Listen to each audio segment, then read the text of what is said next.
Sorry I'm late. I was listening to Wait You Haven't Seen episode 317 featuring the Horse Girls. Hi, I'm Austin, and this is Late Starters.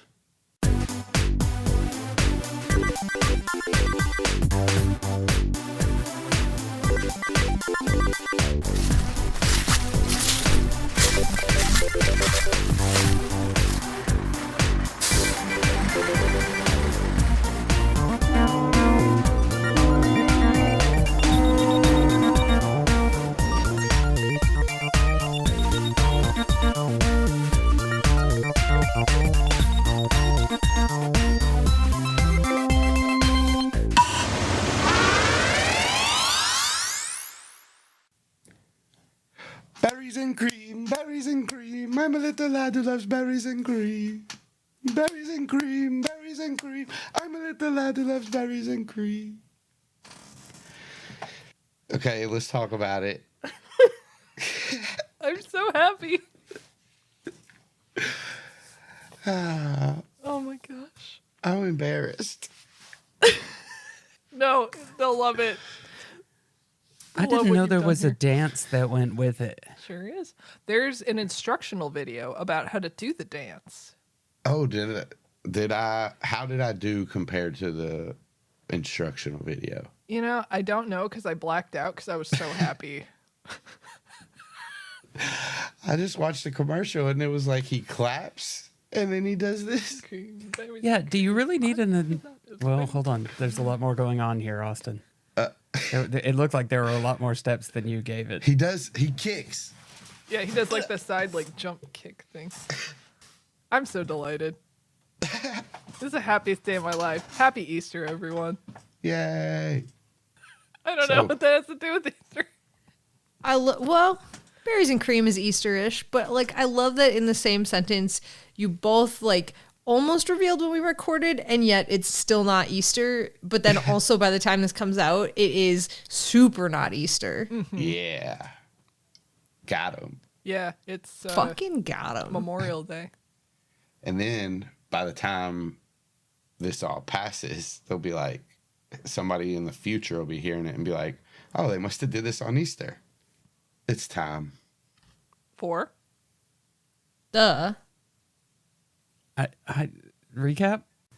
Okay, like Victor is getting visions of what like might be his past. Only I don't know that because it's happening in Victor's head. And like it hasn't been mentioned in the story yet. So just like you, the listener, know that, but like me, Ford, I don't know that. But then like Pidge and Pichu took like this dude out, and then I went into a cave and there's like this base of like operations. Then like Victor says like, hey, you'll need to get out of here because we just kicked your butts. Calynn and Victor, not me, I'm in the cave.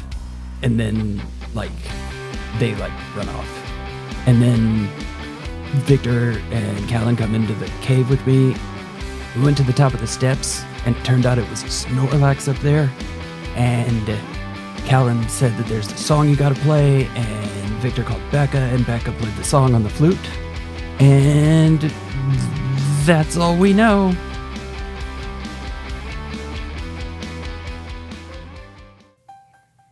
The wall of fur wiggles and moves. And as it rotates, you hear a groan echo through this cave.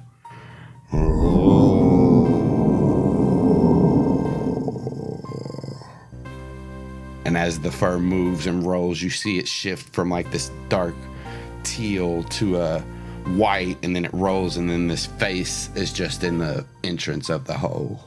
It's got a round head, pointy ears, skinny eyes, little teeths that stick up from its bottom lip. Whoa. It looks at you all. Then it gets mad. Is that the noise that it makes? No. Why does it not say its own name? It kind of does. It's just super slow. Like, really slow and grumbly, Like an old man. like an old man. Hi, big guy. Sorry about that.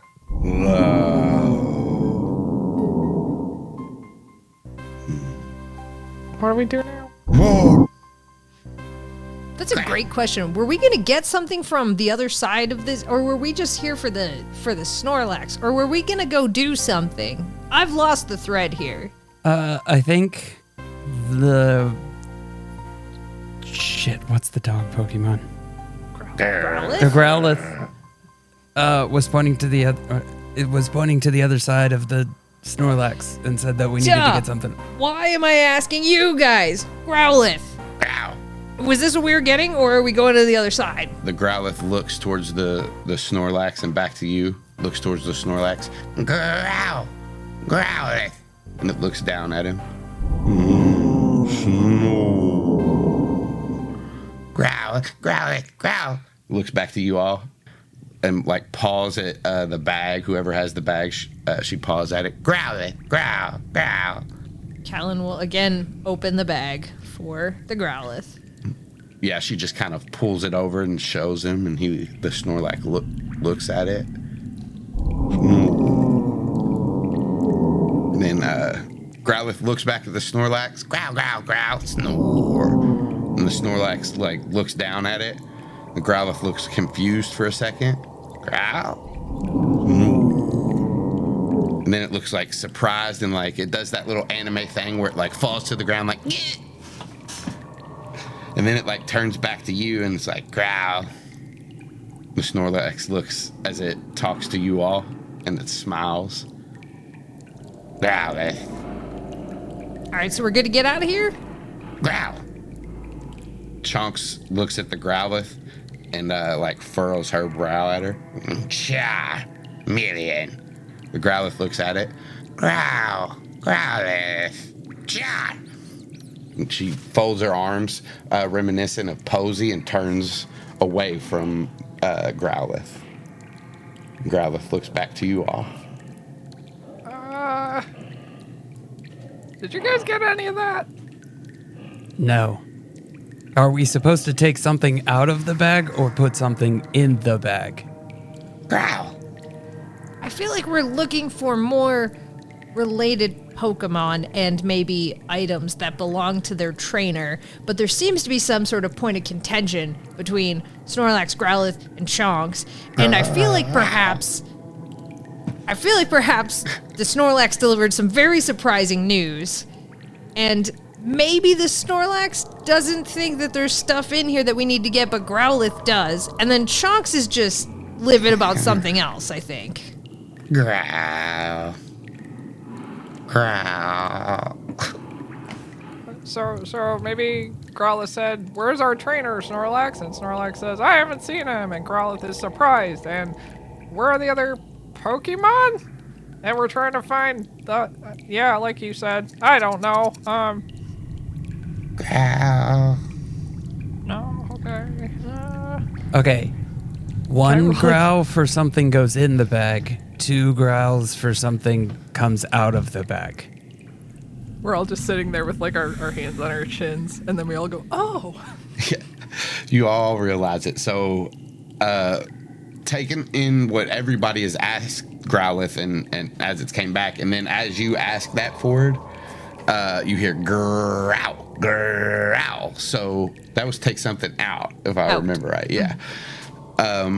But you see that Growlithe has the bag, that Prescott's bag, on the ground. She can get in there and get anything she needs out. It seems like she wants something else from another bag. And I'll say that surprised element that happened was maybe the Snorlax asked for something. Oh. Okay. So I go to Calynn and I steal a piece of candy. I mean, you don't have to go through me. You got to go through Chonks for that. Yeah, but I steal it from your bag. Oh.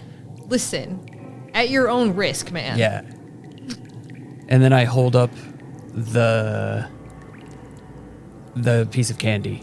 As you like walk forward, like your first step, you just see a fire tail kind of shoot in front of you and flare for just a second, but it gets pulled right back. Cha. It's for the greater good. Yeah, then. Victor's like patting his body, being like, "Oh, where's my stuff? Okay, I don't have any food." Okay, and then I hold up the piece of candy to Snorlax. It opens its mouth real wide. One go for in, one go for out. I throw the piece of candy in.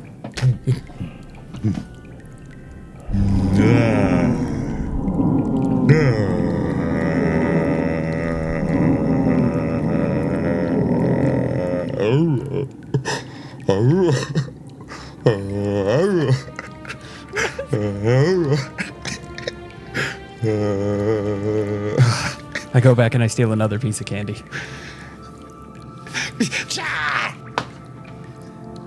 I think Chunks is about to take you down. Yeah, I know. You're not wrong, Chunks. This is getting ridiculous. I throw the piece of candy in the Snorlax mouth again.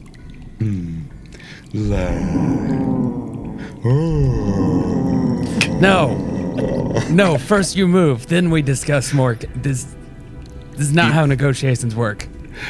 You see the whole body just roll, and then the head's upside down.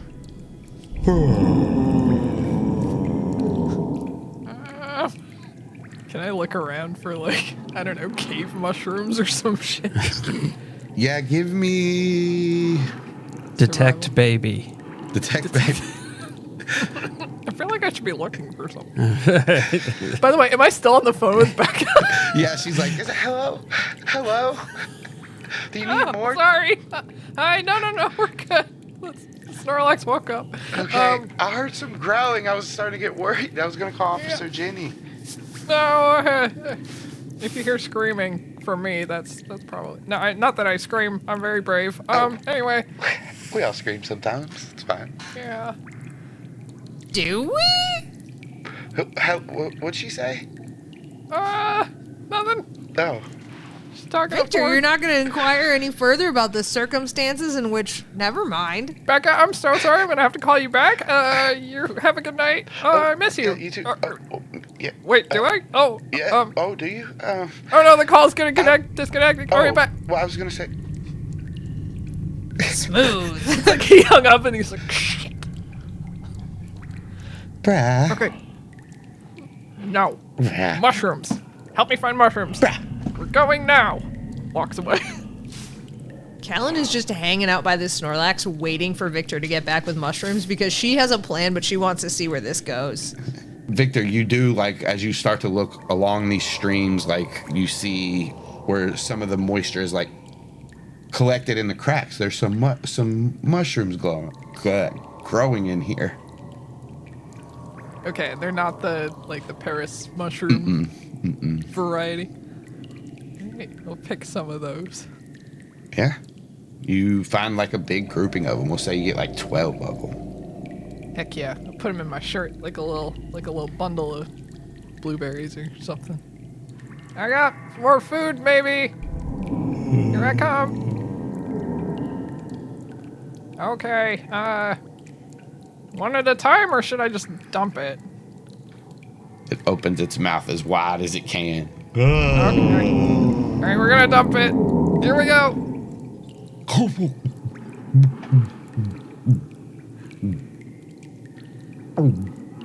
That ought to do it, right?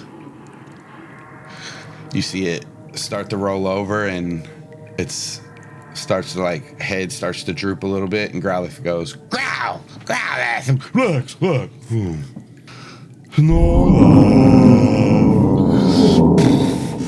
Sweet chariot. All right, buddy. If you ever want to get out of here and find your trainer again, we better get up and get on the move. It takes a few steps back, revealing a dark cave behind it with just a little gleam of light shining through that you guys can see. But you need to go in to get a better look. I go in. to get a better look. Ford walks in. Are any of your Pokemon out? No, they aren't right now. Fucking all of them. Yeah. Do you even have to? Ford, as you take a step in, you see a single beam from the moon shines through a crack in the ceiling. And it shoots down, and you see it hitting off and gleaming off of this metal plate that's sticking out from behind this huge row of stalagmites. This whole room is pretty big. There's a small trickle of water that forms a pool, and near it, more mushrooms grow. And as What the hell? as you walk in a little bit further, you see that the metal is part of a bigger object. A metal spherical vessel with a plated ring-like saucer wrapped around the middle outside of it. There seems to be a plate on the side of one of the panels removed, exposing the slow pulsing pinkish purplish light. But you can tell that there's supposed to be something connected to it, Ford. And there are these little pink Pokemon dancing in this moonlight that shines down and gleams onto the ship around it. Do I recognize these Pokemon? These Pokemon aren't very common, so you don't know too much about them, but you do know that they're called Clefairies. And as you move in here, you hear echoing throughout the cave, Clefairy, Clefairy. Am I doing it? Help me if I'm not. Clefairy, Clefairy. You gotta go So higher good. pitch, dude. Clefairy, Clefairy. Are these related to Biscuit Ray Cyrus? No. Okay. Clefairy, Clefairy, Clefairy, Clefairy. Is he cheating? Did he auto-tune? He sure did. He soundboarded too close to the sun. I liked it. Kaycie, you do yours now. My Clefairy? Yeah. Clefairy, Clefairy, Clefairy. But as you enter forward and they see you, they all stop. Clefairy? I pull out my phone slowly and I scan them with the... Yeah, that was just an attack on you, Austin. Austin, come on, man. We're 69 episodes in. Clefairy, the fairy Pokemon. Fairy type. Its magical and cute appeal has many admirers. It is rare and found only in certain areas. That's Come on. what it says. It's a fairy Pokemon and it's a fairy type. It's magical. Dude, okay, I just want to say that the first thing Ford does is look immediately at Victor and say, it was aliens. We were right. You're right. Oh, man. My perspective on life is drastically altered. I thought we were doing a goof. Is that really a UFO? I think so. Maybe it's just a UO, because it's not flying. It's a USO. Universal's... Remote. Wait, no. Yeah, it's a universal remote. No. It's a universal soldier. It's a unilateral... shiny... It's a unicycle. A unicorn. Cubone. Good point, Cubone. Clefairy. Is that the Clefairy talking to us? Yeah, Do they have like a leader Clefairy? there is. Steps out in front. Clefairy. Hello. Nice spaceship. Clefairy. And this Clefairy kind of steps in front and takes a big deep breath and pushes its chest up, and the others kind of fall in behind it in front of the ship. We come in peace. Clefairy. I don't speak Clefairy. You see Growlithe run in to a Pokeball that's on the ground, sniffs it, and looks back to the Snorlax. Growlithe. It just turns around and says Clefairy. And then it sniffs around a little bit more and it finds another Pokeball. And it looks at it and stares for a second. Can Calynn follow the Growlithe and like start picking up the Pokeballs? The first one you see is open, and the second one is open, and it like sniffs around and looks, and there's no other Pokeballs that it sees. Calyn's just gonna put those in Prescott's bag, assuming those are his Pokemon's Pokeballs. Well, one of them looks to be Snorlax's. Yes. Yeah, the other one, as you go to pick it up, Growlithe like looks up at you. Wow. Yours? Wow. You want in the bag? Growl. She nudges the bag like as you put it in there. Growl. Then she like looks back to the Clefairy. Growl. Should you like pack up the Snorlax? Snorlax, do you want to go back in the Pokeball or do you want to hang out with us? It like looks over its shoulder at the Clefairy. Okay, I'm assuming one of these is also coming with us. Growl. What do you mean shrug? What do you mean shrug at me? With these, you're telling me that there's just a bunch of random Clefairy and none of them are accounted for as one of your compadres in Pokemon? Growl. Okay, well that is a weird coincidence. I will grant that. Should we just get out of here? What's happening? There is a spaceship. We could go into a spaceship though.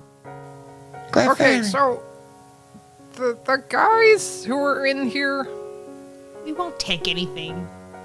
that we beat up, did they know about this? Are they you're out there like Area 69 people? Government conspiracy. Snorlax is dabbed. Clefairy, are you being held against your will? Clefairy.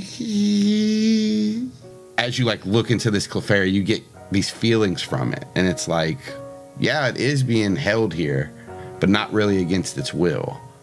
And then you flash. You see from Clefairy height other Clefairies in a spaceship. Their ship is just going through the sky, and it's on course to stay in between Earth and the moon, just stay into orbit. And then all of a sudden, a wild asteroid appears and just hits the ship, and it plummets, toppling end over end into Earth's atmosphere. The heat from Earth's atmosphere engulfing its ship. But don't worry, the plates are strong enough that the metal is just reflected off of them as they keep moving down. Some of the outer layers of the panels even burn off as it moves down, but that's okay. It was okay until they plummeted into the side of Mount Moon during a storm months before. Was lightning crashing? Lightning crashed at the top as they hit into the side of the mountain. That's okay, though, because you see them repairing the ship. They've been through this before. They can handle it.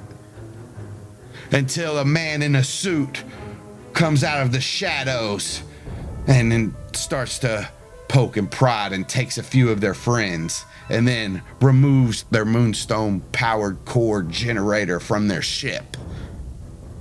And then they were going to come back, and more came. They were going to take even more. However, before they could, this ball fell into the room, and it was open and empty, and then another one behind it, and it exploded into a beam of red light as this big sleeping Pokemon blocked the entrance.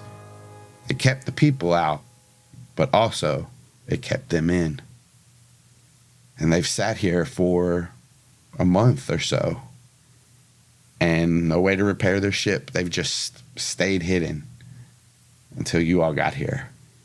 Flash.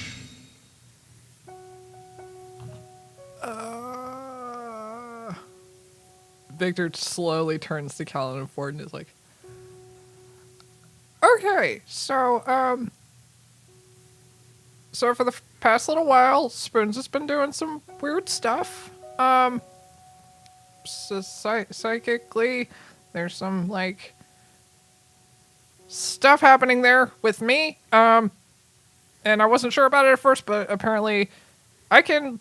Stuff's happening with that. I'm gonna unpack it later, but, and then he'll tell the two of them, like, all of the Clefairy lore that was just dumped on him. Can you read people's minds? I hope not.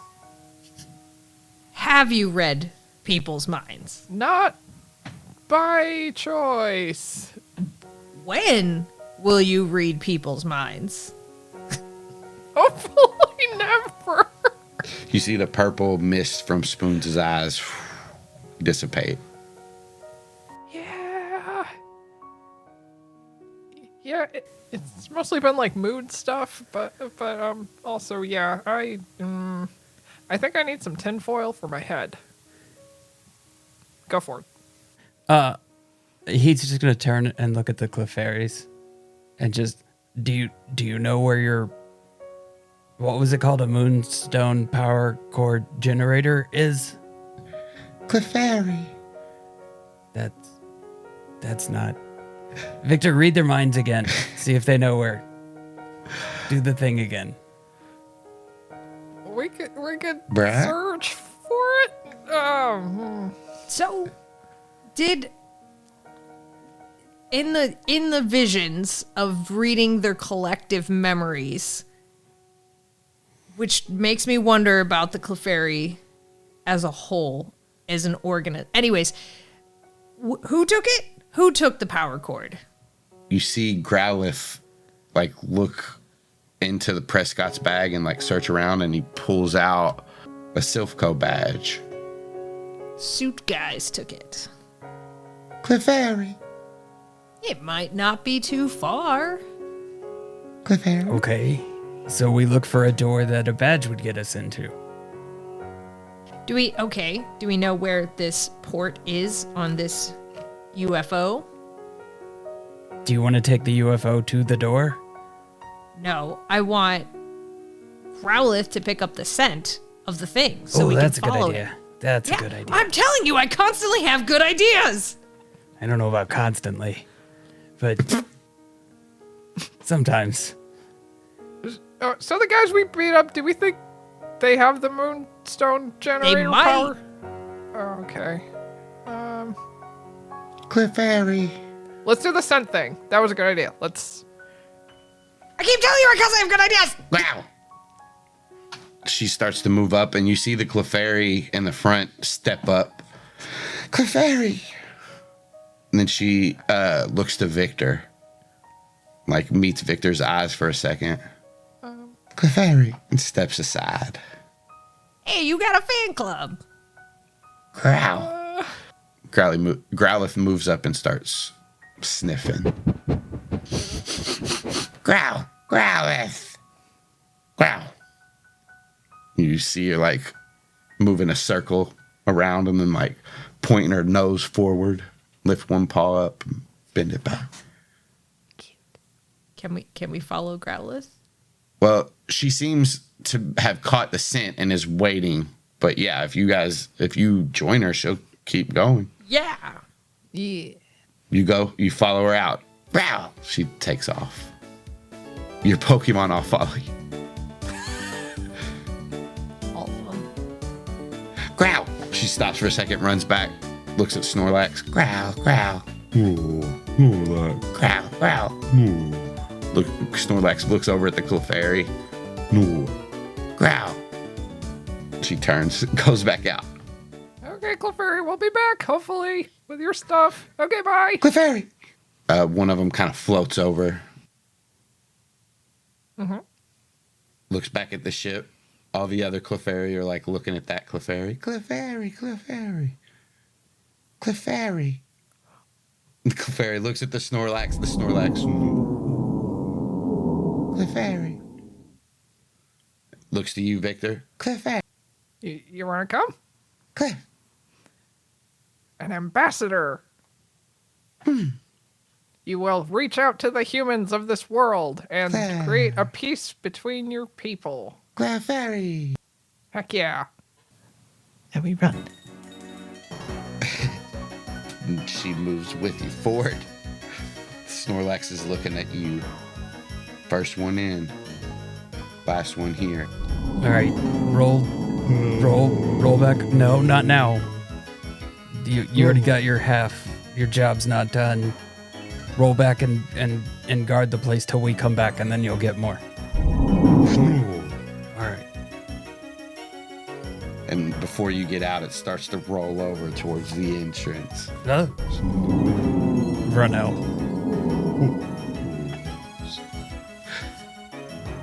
And as you run out for it, we fade away. The Kagu sits atop a rock that sits atop a waterfall. It trembles as it looks over the water. It looks to the land on each side and the raging rapids in between it. Ka! It looks around for something, for anything. Kagu! It cries out. It plops down on its butt in frustration as it looks up and wipes its face. It sees a thin branch hanging over the rock. The Kagu crawls to the edge of the rock and reaches, and it stretches its little arms out, but it just can't reach the branch. Kagu, it says. It hops 2 hops back to the other side of the rock, takes a deep breath, and then runs forward toward the edge, and then it stops right at the edge, wiggles its little arms to keep its balance, and then it safely takes a step back, plops back onto its butt again, and lets out a sigh. Kagu.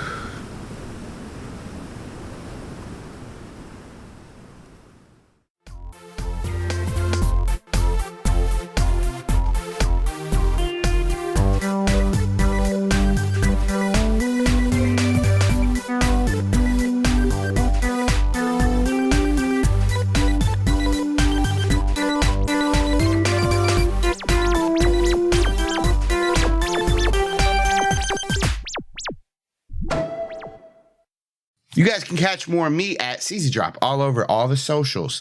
And if you like live plays, I run an Animorphs alternate universe ttrpg where a different group of idiot teenagers with the Death Wish gain the power to turn into any animal they can touch and go try to fight evil alien parasites that take over your brain and your life and your mom and your dad. And if you want to find all that, that's Dungeons and Dracon Beams. You can go to linktr.ee/CZ Drop. That's linktree/CZ Drop. Hi, I'm Kaycie. I do podcasts like Animorphs Anonymous and Hearse Girls. I also draw stuff on Art Corner, which is every third Tuesday of the month on twitch.tv/CZDrop. And I also draw stuff in the form of my webcomic B-Side You, which is a gay romance webcomic that takes place in the early 2000s. That is free to read at bsideyoucomic.com. It's also on Tapas and Webtoons. It is less free to read, but you get early access pages and bonus pages at patreon.com/KCD Studios if you want to help support me making my dreams. If you want to find me everywhere else on the internet, you can go to linktr.ee/KCD Studios. All right, bye. You can find me at horsegirls.club because I am learning how to become a horse girl. Spoiler, it's not going good. I'm not retaining a lot, but they're trying hard.